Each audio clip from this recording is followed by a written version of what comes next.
ചാലക്കുടി നഗരസഭ രാജീവ് ഗാന്ധി ടൗൺ ഹാളിന്റെ വാടക കുറയ്ക്കണമെന്നാവശ്യപ്പെട്ട് ഗാന്ധി ജയന്തി ദിനത്തിൽ ജനകീയ പ്രതിഷേധം സംഘടിപ്പിക്കുമെന്ന് സ്വതന്ത്ര കൌൺസിലർ കെ.എസ്. സുനോജ് വാർത്താസമ്മേളനത്തിൽ പറഞ്ഞു. ക്ലബ്ബുകൾ, വായനശാലകൾ, കലാസാംസ്കാരിക സംഘടനകൾ തുടങ്ങിയവർക്ക് പരിപാടികൾ സംഘടിപ്പിക്കാൻ ടൗൺ ഹാളിന്റെ വാടകയിൽ ഇളവ് വരുത്തണമെന്നാവശ്യപ്പെട്ടാണ് പ്രതിഷേധം.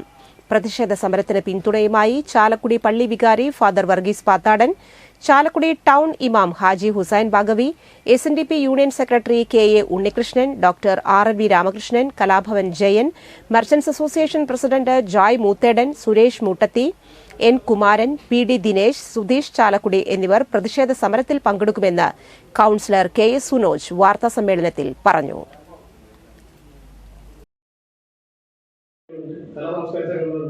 പത്രക്കാരുണ്ട്, എല്ലാവരും ഒരു ആവശ്യമായിട്ട് ഉയർത്തിക്കൊണ്ടുവന്നത് മാത്രമാണ് ചാലക്കുടിക്കാരുടെ സ്വപ്നമായിട്ടുള്ള ചാലക്കുടി ടൗണിലാണ് ചാലക്കുടിയിലെ സാധാരണക്കാരെ ജനങ്ങൾക്ക് എല്ലാ സംഘടനകൾക്കും ഉപയോഗിക്കുന്ന കഴിയുന്ന രീതിയിലേക്ക് വാടക നിരക്ക് കുറച്ചുകൊണ്ട് വരാൻ നമുക്ക് കഴിയുള്ളൂ.